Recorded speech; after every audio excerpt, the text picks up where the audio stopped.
আসসালামু আলাইকুম। আমি ইভা বলছি, ইভাস গ্রিন ওয়ার্ল্ড থেকে। আশা করি সবাই ভালো আছেন।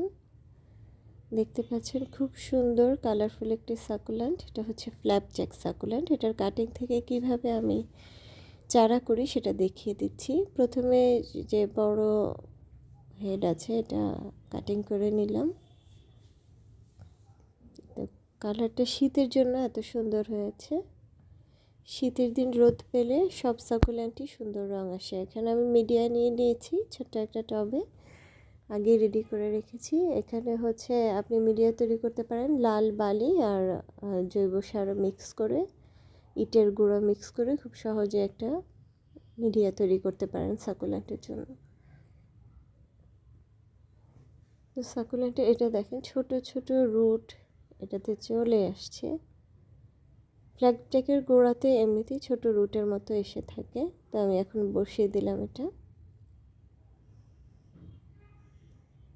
আর গোড়াটা আপনি মাটিটা শক্তভাবে আটকে দিতে ছোট ইটের দানা বা পাথরের দানা দিয়ে আপনি একটু চেপে বসিয়ে দিতে পারেন। এটা না দিলেও হয়, সাবধানে পানি দিতে হবে আর কি। তো এই রেডি হয়ে গেল। কাটিং থেকে চারা তৈরির জন্য বসিয়ে দিলাম। এটা এক সপ্তাহের মধ্যে এটা রুট এসে সেট হওয়া শুরু হবে। এখন খুবই অল্প পরিমাণে পানি দিতে হবে। লাগানোর সাথে সাথে অতিরিক্ত পানি দেওয়া যাবে না। এখন আরেকটা চারা নিয়ে নিচ্ছি আমি। এটা সিডম ফায়ার স্টর্ম। কাটিংটা নিয়ে নিলাম। এটাও আমি একটা টব রেডি করে রেখেছি। এই টবগুলো আবার মাটির টব, এগুলো আমার মেয়ে রং করেছে, কালার করেছে, তার পছন্দের যার ইচ্ছে লিখেছে। আরেকটা কাটিং নিয়ে নিচ্ছি। এটা হচ্ছে কালাঞ্চপি মিলা সাকুল্যান্ট। দেখেন ছোট ছোট গোলাপের মতো অরেঞ্জ কালার এসেছে। আরেকটা কাটিং নিয়ে নিচ্ছি।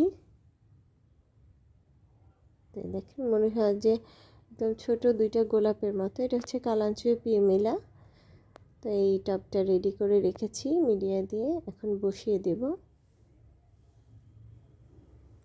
অন্তত 1 ইঞ্চির মতো ডাল মিডিয়ার ভেতরে যেন থাকে এমনভাবে বসাতে হবে। এবার যেটা নিয়ে নিব সেটা হচ্ছে কয়েন সাকুল্যান্ট। খুবই হার্ডি সাকুল্যান্ট। এগুলো সারা বছর বেঁচে থাকে বাংলাদেশের ওয়েদারে। এই জন্য এই সাকুল্যান্টগুলো আমি বেশি করি। দেশি সাকুল্যান্টগুলো খুব সহজে বড় হয় এবং খুব সুন্দরভাবে এগুলো সারা বছরই বেঁচে থাকে। দুইটা কাটিং নিয়ে নিলাম, যেহেতু টবের মুখটা একটু বড়। গোলাপের মতো দেখেন, ছোট্ট গোলাপের মতো দেখতে। তো ছোট রুট আছে, একটু ভিতরে বসিয়ে দিলাম। পাশাপাশি দুইটা একসাথে দিয়ে দিলাম, টবটা যেন দেখতে ভরা ভরা লাগে।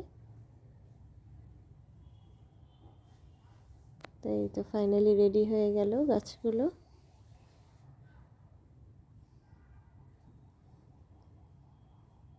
এগুলো এখন আমি আপাতত 7 দিন ছায়াতে রাখবো। এরপরে 7-8 দিন পরে যখন মনে হবে যে গাছগুলো সেট হয়ে যাচ্ছে তখন রোদে রাখবো আর পানির পরিমাণ বাড়িয়ে দিব। এখন খুবই অল্প পরিমাণে পানি দিব। আশা করি আজকের ভিডিওটি আপনাদের উপকারে আসবে। সবাই ভালো থাকবেন, দোয়া করবেন। আল্লাহ হাফিজ। সবার জন্য শুভকামনা। When all I can is thinking about you, not the